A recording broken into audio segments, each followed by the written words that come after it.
আপনারা দেখছেন Dhaka Beijing express. Channel 24 ও China media গ্রুপের যৌথ আয়োজনে থাকছে চীন ও বাংলাদেশের নানা খবর। এই বিশ্বে দুর্দান্ত গতিতে এগিয়ে চলা দেশ চীন। প্রযুক্তি ও সংস্কৃতিতে ক্রমাগত বিশ্ব দরবারে ছাপ ফেলছে দেশটি। দেখছে অভিন্ন এক ভবিষ্যতের স্বপ্ন। বাংলাদেশের সাথে চীনের বন্ধুত্বের পথ চলা 5 দশকের। দুই দেশের দ্বিপাক্ষিক সম্পর্কের নানা খাতে এগিয়ে চলার গল্প বলবো আমরা, তুলে ধরব সংস্কৃতির নানা দিক। দর্শক, স্বাগত জানাচ্ছি আমি রাউজায়ে জাবিদা ঐশী। বৈরী পরিস্থিতি মোকাবেলা করে চীন 2024 সালে শক্তিশালী অর্থনৈতিক অগ্রগতি অর্জন করেছে। বিভিন্ন গবেষণার ফল বলছে, সমস্ত প্রতিকূলতার বিরুদ্ধে নিরবচ্ছিন্ন চেষ্টায় সামাজিক ও অর্থনৈতিক উন্নয়নের মূল ক্ষেত্রে নতুন ভিত্তি তৈরিতে সক্ষম হয়েছে চীন।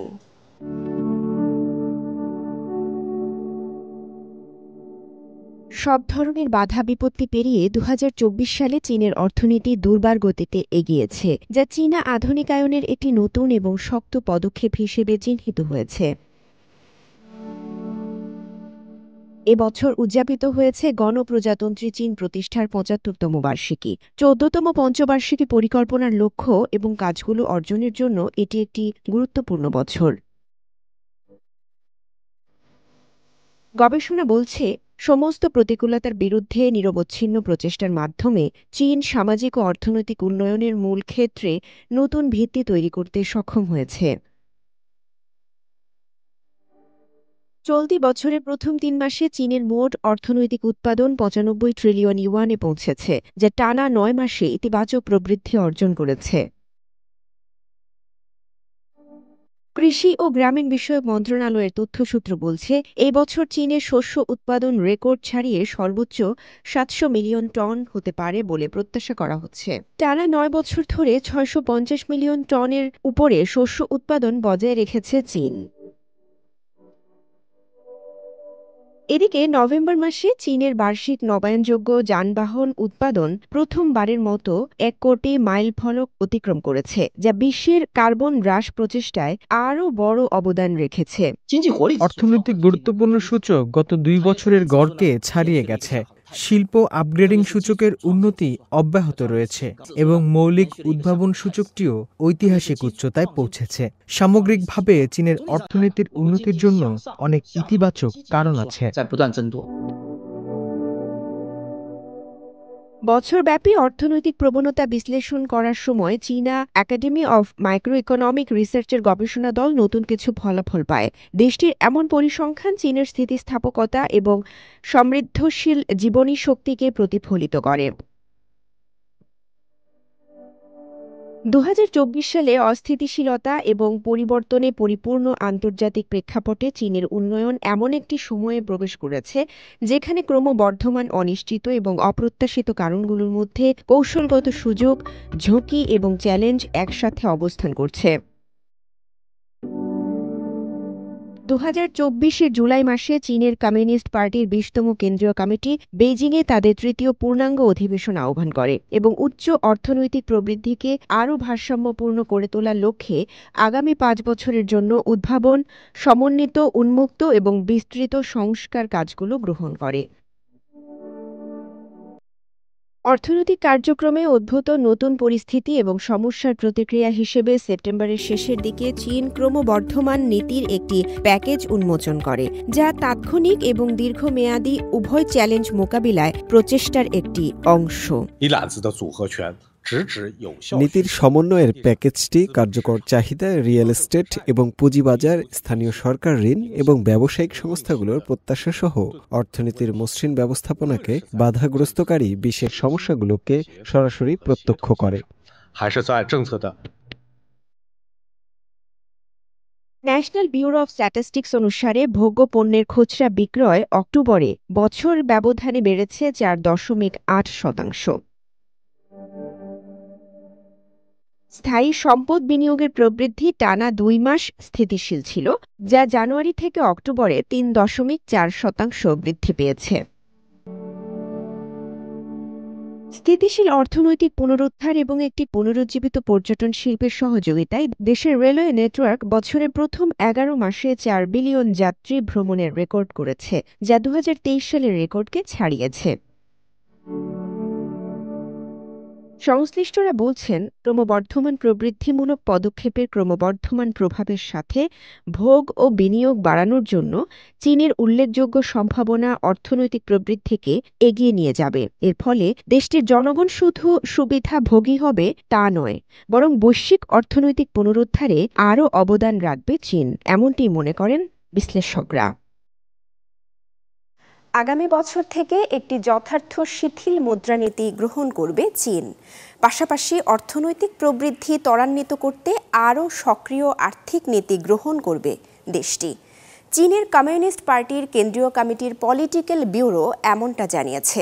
পলিটিক্যাল ব্যুরোর শীর্ষ কমিউনিস্ট পার্টির কর্মকর্তাদের একটি বৈঠকের প্রতিবেদনে বলা হয়, নিজেদের অভ্যন্তরীণ চাহিদা ও ভোক্তা ব্যয় বাড়ানোর উপর জোর দেবে দেশটি। 14 বছরের মধ্যে প্রথমবারের মতো মুদ্রানীতিতে পরিবর্তন আনল চীন। অর্থনৈতিক চ্যালেঞ্জ মোকাবেলায় সতর্ক অবস্থান থেকে কিছুটা শিথিলতার দিকে যাওয়ার সিদ্ধান্ত নিয়েছে দেশটির কমিউনিস্ট পার্টির পলিটিক্যাল ব্যুরো। এই সিদ্ধান্তের মাধ্যমে অর্থনীতিতে গতি ফেরাতে চায় চীন। চীনের বার্ষিক অর্থনৈতিক সম্মেলনের আগে এসেছে অর্থনীতির এই ঘোষণা, যেখানে নির্ধারণ করা হবে আগামী অর্থ বছরের অর্থনৈতিক রূপরেখা। পলিটিক্যাল ব্যুরোর নেতারা জানিয়েছেন, আরও সক্রিয় বাজেট ও শিথিল আর্থিক নীতি গ্রহণ করবেন তারা। এর পাশাপাশি খরচ বৃদ্ধি, বিনিয়োগ উন্নয়ন ও অভ্যন্তরীণ চাহিদা বাড়ানোর উপরও দেয়া হবে গুরুত্ব। নতুন মুদ্রানীতির ঘোষণায় ইতোমধ্যেই ইতিবাচক প্রভাব দৃশ্যমান হয়েছে চীনের অর্থনীতিতে। দেশটির শেয়ার বাজার ঊর্ধ্বমুখী হয়েছে, সেই সাথে বেড়েছে সরকারি বন্ডের দামও। হংকং ভিত্তিক হ্যাং সেং সূচক 2.80% বেড়ে 1 মাসের মধ্যে সর্বোচ্চ অবস্থানে পৌঁছেছে। স্থানীয় সরকারগুলোর অর্থায়ন সংকট কমানো ও দুর্বল অর্থনৈতিক প্রবৃদ্ধি স্থিতিশীল করার লক্ষ্যে চলতি বছরের নভেম্বরে 10 ট্রিলিয়ন ইউয়ান বা 1.40 ট্রিলিয়ন মার্কিন ডলার ঋণ প্যাকেজ ঘোষণা করেছে সরকার। তবে এই ঋণ ব্যবস্থাগুলোর উদ্দেশ্য মূলত দীর্ঘমেয়াদী আর্থিক ভারসাম্য পুনরুদ্ধার করা। সরকারি উপদেষ্টারা বেইজিংকে আগামী বছরের জন্য প্রবৃদ্ধির লক্ষ্য অপরিবর্তিত রাখার সুপারিশ করেছেন, তবে তারা আরও বেশি পরিমাণে আর্থিক প্রণোদনা দেওয়ার আহ্বান জানিয়েছেন, যা প্রত্যাশিত মার্কিন শুল্কের প্রভাব কমাতে ও মূল্যস্ফীতি হ্রাসজনিত চাপ প্রতিরোধ করতে সহায়তা করবে। অর্থনীতিবিদরা বেইজিংকে ভোক্তাকেন্দ্রিক নীতি গ্রহণের জন্য উৎসাহিত করেছেন এবং নিম্ন আয়ের বাসিন্দাদের জন্য আরও বেশি আর্থিক সহায়তা দেওয়ার আহ্বান জানিয়েছেন। এছাড়া তারা কর, কল্যাণ ও অন্যান্য নীতিগত পরিবর্তনগুলো দ্রুত কার্যকর করার পরামর্শ দিয়েছেন, যা কাঠামোগত সমস্যা সমাধানে সহায়ক হবে। তবে এখনও পর্যন্ত চীনা কর্তৃপক্ষ মূলত রপ্তানি নির্ভর উৎপাদন খাতকে আধুনিকায়নের দিকে মনোযোগ কেন্দ্রীভূত করেছে। এতে উল্লেখযোগ্য সাফল্য অর্জিত হয়েছে বৈদ্যুতিক যানবাহন, সৌরশক্তি ও ব্যাটারি খাতে। ফলে মূল বাণিজ্যিক অংশীদাররা প্রতিক্রিয়া জানাতে শুরু করেছে। সম্প্রতি উত্তর পশ্চিম চীনের উইগর স্বায়ত্তশাসিত অঞ্চল সিনচিয়াং সফর করেছেন বাংলাদেশের 5টি ইসলামী রাজনৈতিক দল। এ সময় সব জাতিগোষ্ঠীর মানুষের স্বাধীনতা দেখে তারা সন্তুষ্টি প্রকাশ করেন। বাংলাদেশের 5টি ইসলামী রাজনৈতিক দলের যৌথ প্রতিনিধিরা সিনচিয়াং পরিদর্শন করেছেন। 29 নভেম্বর শুক্রবার তারা কাশগড় শহরের প্রাচীন ঈদগাহ মসজিদে যান এবং স্থানীয় মুসল্লিদের সঙ্গে জুম্মার নামাজ আদায় করেন। সিনচিয়াং উইগুর স্বায়ত্তশাসিত অঞ্চলের অন্যতম বড় এই মসজিদটি তৈরি হয় চীনের মিং রাজবংশের সময় 1442 সালে। জুম্মার নামাজের পর অতিথিরা মসজিদ প্রাঙ্গণ ঘুরে দেখেন। মসজিদের ইমাম এর ইতিহাস বর্ণনা করেন।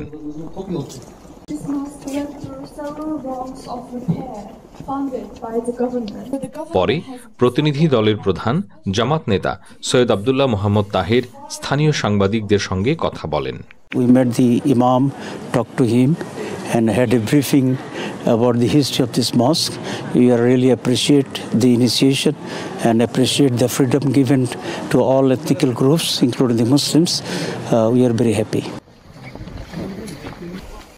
চীনের রাজধানী বেইজিংয়ে নাগরিক সুবিধা নিশ্চিতে নির্ভরশীলতার প্রতীক হয়ে উঠেছে হটলাইন 12345।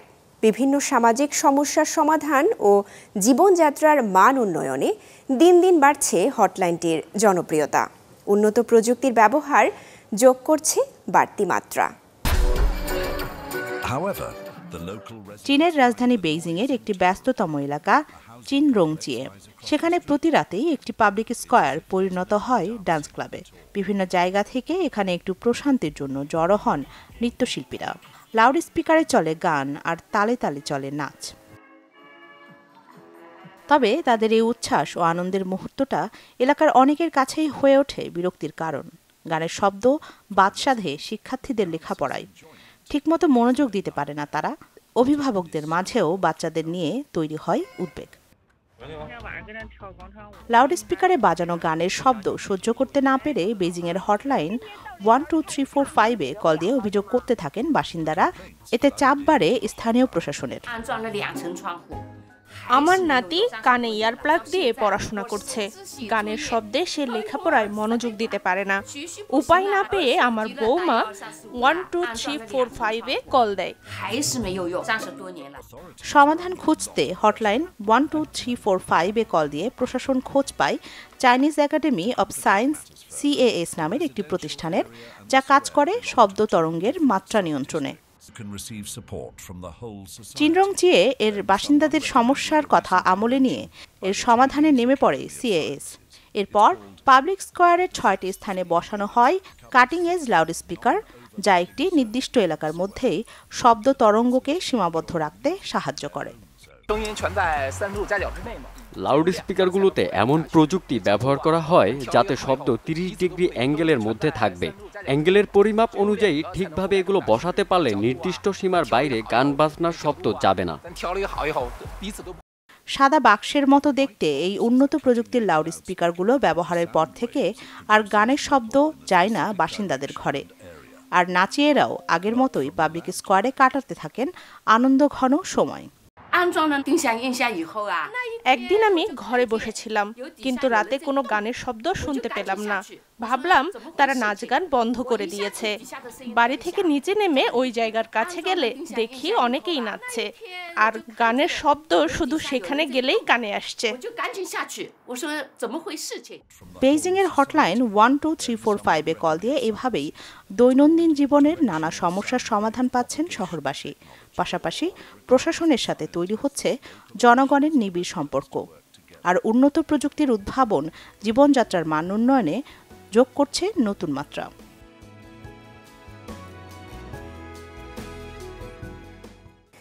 চীনের স্যাটেলাইট যোগাযোগ প্রযুক্তিতে সবার আগে আসবে বেইতো নেভিগেশন স্যাটেলাইট সিস্টেমের নাম।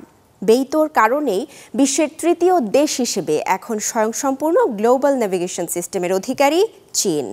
সম্প্রতি এই নেভিগেশন সিস্টেমের আরও আধুনিকীকরণ করতে চলেছে চীন। এতে করে নেভিগেশনের গতি যেমন বাড়বে, তেমনি শূন্যের কোঠায় নেমে আসবে ভুলের পরিমাণ। বেইতো স্যাটেলাইট সিস্টেমকে আরও এক ধাপ এগিয়ে নেওয়ার পরিকল্পনা হাতে নিয়েছে চীন। এবার বেইতো নেভিগেশন সিস্টেম হবে আরও শক্তিশালী, প্রযুক্তিগতভাবে হবে আরও উন্নত। বৃহস্পতিবার বেইজিংয়ে বেইতো স্যাটেলাইট নেভিগেশন সিস্টেম বা BDS-এর 30তম বার্ষিকী উপলক্ষে এক সিম্পোজিয়ামে চায়না স্যাটেলাইট নেভিগেশন অফিস এমন ঘোষণা দিয়েছে। সিম্পোজিয়ামে পরবর্তী প্রজন্মের বেইতো সিস্টেম উন্নয়নের একটি রোডম্যাপও প্রকাশ করা হয়। পরিকল্পনা অনুযায়ী 2027 সালের দিকে পাঠানো হবে 3টি পরীক্ষামূলক স্যাটেলাইট। এগুলো উৎক্ষেপণ করা হবে নতুন প্রযুক্তি পরীক্ষার জন্য। 2029 সালের দিকে নেটওয়ার্ক স্থাপনের কাজ শুরু হবে এবং 2035 সালের মধ্যে চালু হবে পূর্ণাঙ্গ সিস্টেম। 2035 সালের লক্ষ্য হল একটি সর্বজনীন, সমন্বিত ও বুদ্ধিমান জাতীয় স্থান কাল নির্দেশক সিস্টেম তৈরি করা। কেবল নির্ভুলতা বাড়ানোই নয়, বরং সিস্টেমের নির্ভরযোগ্য ও বিশ্বাসযোগ্যতাও নিশ্চিত করতে হবে। বেইতৌ সংশ্লিষ্ট গবেষকরা জানিয়েছেন, পরবর্তী প্রজন্মের বেইতৌ সিস্টেম মিটার থেকে ডেসিমিটার পর্যন্ত নির্ভুল তথ্য এবং রিয়েল টাইম নেভিগেশন, পজিশনিং এবং টাইমিং সেবা প্রদান করবে, যা পৃথিবীর পৃষ্ঠ থেকে কক্ষপথের নিকটবর্তী অঞ্চলও কভার করবে। গত 2 বছরে চীন 5টি অতিরিক্ত বেইতৌ স্যাটেলাইট উৎক্ষেপণ করেছে, যা BDS-3 নির্মাণ সম্পন্ন করেছে। বর্তমানে এই সিস্টেমের কার্যকারিতা স্থিতিশীল এবং এটি ব্যবহারকারীদের বহুমুখী চাহিদা পূরণ করেছে। দৈনন্দিন জীবনের যেসব ক্ষেত্রে নেভিগেশন সেবার ব্যাপক প্রভাব রয়েছে সেগুলো হলো বুদ্ধিমান পরিবহন, লজিস্টিক বা শেয়ার করা বাইসাইকেলে নিয়ন্ত্রণ করা থেকে শুরু করে বুদ্ধিমান কৃষি ও স্বয়ংক্রিয় ফসল কাটা। বেইতৌ এর প্রয়োগ এই সমস্ত ক্ষেত্রে বিশাল সুবিধা নিয়ে এসেছে।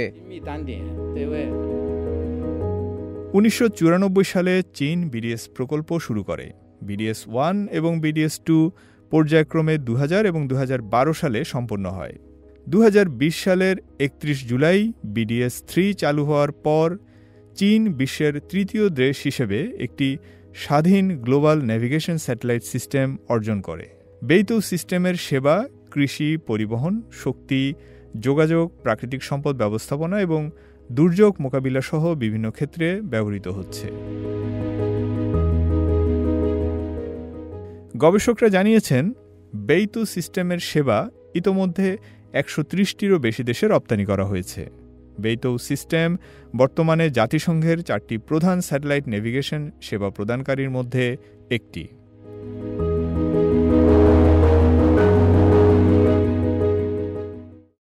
ঢাকা বেজিং এক্সপ্রেস আজ এ পর্যন্তই। চীন ও বাংলাদেশের দ্বিপাক্ষিক সম্পর্ক এবং নানা ঘটনা প্রবাহ নিয়ে আবার দেখা হবে পরবর্তী পর্বে, একই দিনে একই সময়ে চ্যানেল 24-এ।